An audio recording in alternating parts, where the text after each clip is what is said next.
Hey guys, welcome back to the Collector Art House on a week that introduces Atlas Thorn and his spectacular tower artworks. This is going to be a really fun video today. It's a bit of a throwback to the early days of the channel where the self-proclaimed Sorcery Archivist, the historian of the game, the early days of the channel, right? When we really dug into the early roots of the game, the early art history, the historical development, and some of the evolution and advances in early prints to modern day prints, alpha, beta, and beyond. So I'm going to show you some of those very, very rare historic artifacts, but our story begins at the Sorcery Community Facebook group. So I'm going to call up the group, and if you go to Sorcery Community group, you do a search for Revo Abbey, right? And this is where we find the very early beginnings of Gothic Tower. Gothic Tower is inspired by the Revo Abbey in London or in the UK, right? So it's in here in the picture on the website, I have a couple images of the initial piece that Mikhail did and there's another alternative version. All right, so I'm going to get into that when I show one of the alpha curios that really highlighted this particular piece right here.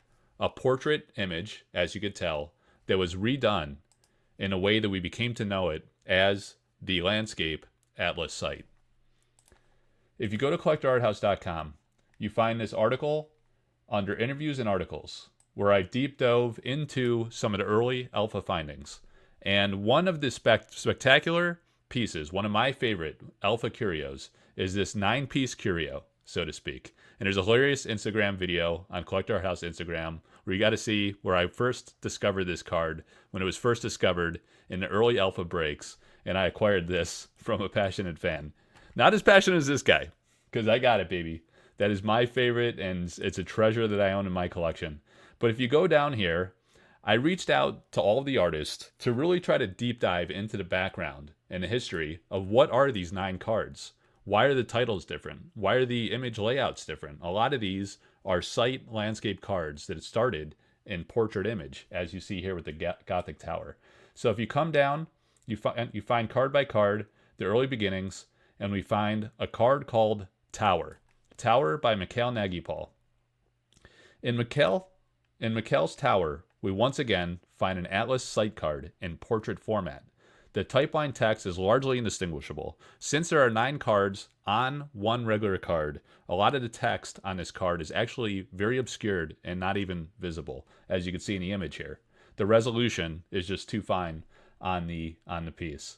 The illustration concept here is a night view from inside the beautiful Gothic building, Revo Abbey. Mikhail noted that the building had a mystical atmosphere and is one of the most beautiful Gothic buildings he has ever seen in England. Note that the title of this card is simply called Tower. So we find evidence of this. I'm going to show this on the overhead cam in a moment, but in the early spellcraft cards, early development cards, before the name Sorcery Contested Realm was decided on, you had this spellcraft with the Francesca Berald map artwork and the labeled regions, which were later removed from the back of the Atlas site cards in Alpha. And at that time, the card was simply called Tower, but already we went from that transition from portrait to landscape. Similarly, this is also true of some of the other basic lands. So we see the spellcraft cards of Aranja Arts Deserts.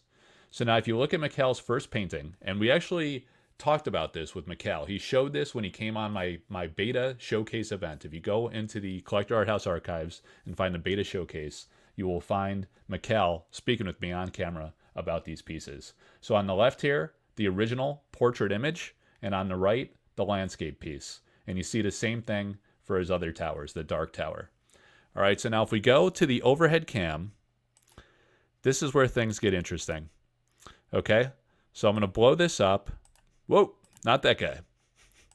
Blow that one up there. All right, so we have a original portrait image. This is a print that Mikhail had at SorceryCon. I took these home with me and made these available for folks who wanted to collect Mikhail's amazing artwork. So this is a limited series, 1 of 25, a print that showcases the gorgeous artwork where he cast this with a sunlight scene, kind of like a sun setting type vibe or sunrise. And there is the structure that is known as the Abbey, a historical landmark. All right, and here I have several cards. We're going to walk through the very early-most beginnings of the game. So the first print, and what I want to show you here, we're going to zoom so you can get a good look at each of these historic artifacts.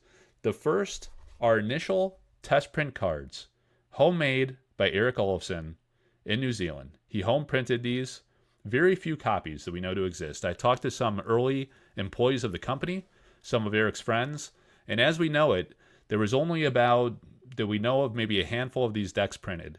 A couple sent to his buddies and some other playtesters, and one set sent to Red Zone Rogue, the YouTube content creator. And I actually ended up acquiring all 4 pre-constructed, printed by Eric, initial decks. You see the early beginnings, the Avatar of Wind, now known as Avatar of Air. And in this set, in this deck, you see this is a complete deck in a bearish case. I extracted 2 copies of the Gothic Tower. So let me show you one.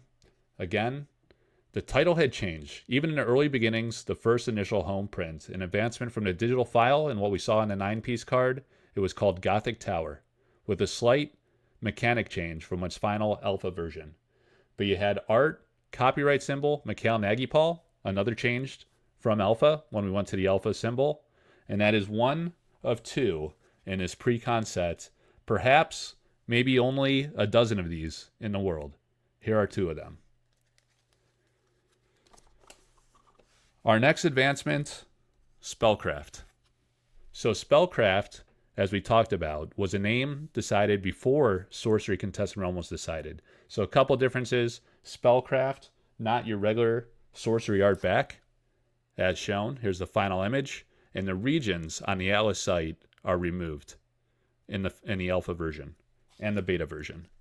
But in the prehistoric days, you had each of the different regions labeled on the Atlas map by Francesca. So this was Spellcraft. Before Sorcery, there was Spellcraft, and it was simply called Tower. Here, again, art, copyright symbol, Mikhail Nagipal, Tower, an ordinary site of relentless wind. Not air, wind. Discovery, add 1 mana to your mana pool. So we also had a mechanic change and the mechanic Discovery on the early Spellcraft. Very fascinating historic relic there. So fast forward to Alpha's debut, and we have the 9-piece Alpha Curio. Again, a personal favorite of mine, a very striking card that really pops out as something remarkably different. But when you dig deeper, you find the repurpose of the historical evolution of many of these cards, both artistically and in game design, and even the fundamentals of how sites were portrait style and later became landscape. So here's our Gothic Tower in its initial portrait style illustration, later changed to landscape for the Atlas site. So before Alpha came along, there were early playtest cards. And I actually acquired a bunch of these playtest cards from one of Sorcery's first employees, one of their first developers, someone I really respect within the company that's added tremendous value to this game. So these are 2. I only have the 2 copies.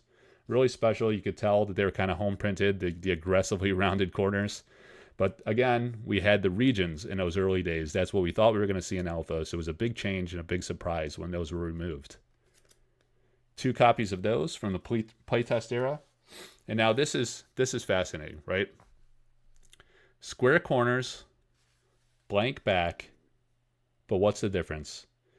There was an era signed by the creator, Eric Olofsson. To my knowledge, the only copy in the world signed by the creator. He now has a policy where I believe he's only signing the Eric's Curiosa card and maybe the Sorcerer card. So it's very rare, very difficult to get a signature on the card. So I'm really honored. This is from the very early days when I was a top backer, a top supporter of Sorcery Contested Realm and the Kickstarter. And he had signed my Gothic Tower. So there you have it, the Gothic Tower. And then finally, as I mentioned, you saw in the thumbnail from Atlas Thorn, the new Gothic Tower, Lone Tower, and Dark Tower illustrations. Alterous Atlas Thorn, an incredible, remarkable talent. Someone I discovered on Instagram and really helped promote and showcase his work. And thank God it caught the eye of Eric, and now he has this tremendous opportunity to really showcase his pieces to a grand audience, the full sorcery community and all its ravenous art-loving fans. And another altarist that I work with is the great Andrina Jardim. Also goes by the Altarland. So there's her initials signed in the lower corner, and a beautiful take on Gothic Tower. So another evolution. We went from Mikhail Nagy-Paul, the original creator. We've seen an altar. Actually, previously we saw an altar by Vivian Calazans, wife of Kyle Calazans. And now, Andrina Jardim, a beautiful impression of the gorgeous Gothic Tower in this surreal night evening setting. And of course, the Atlas Thorn piece coming soon in Sorcery. And that, my friends, is the complete history of Gothic Tower. If you find this content interesting, please let me know in the comments. I'm really trying to evolve the channel and really offer a variety of fun and interesting content. You know, the art, the game history. I've even had people come on and talk about gameplay. But there's one more thing. Before we wrap up, I need to show you another Pop 4 item, something exceptionally rare. Of course, I'm going to have to zoom out for this one so you guys can see the whole thing. Maybe even a little more intense lighting. Here we go. Let's brighten it up. 4 copies in the world. The foil uncut sheet. An ordinary sheet. One of several. You see it's only 3 rows tall. And what? 1, 2, 3, 4, 5, 6, 7, 8 cards wide. Watch it shine. And of course, on the back side, the beautiful full art. And there's our Gothic Tower, offset from the middle to the right. Back in foil variant. The gorgeous Gothic Tower with Sorcery's wonderful foiling. That, my friends, is the complete history, the complete artistic evolution of the incredible Gothic Tower by Mikhail Nagy-Paul for Sorcery Contested Realm. Again, please like and subscribe. Please let me know in the comments if you enjoyed this kind of content. I'm happy to show historical relic items. I have a very vast collection of some unbelievable unicorn-type collectibles, and I love getting this story out there. So if you like this, please leave me a note in the comments, and I'll see you soon at Collector House.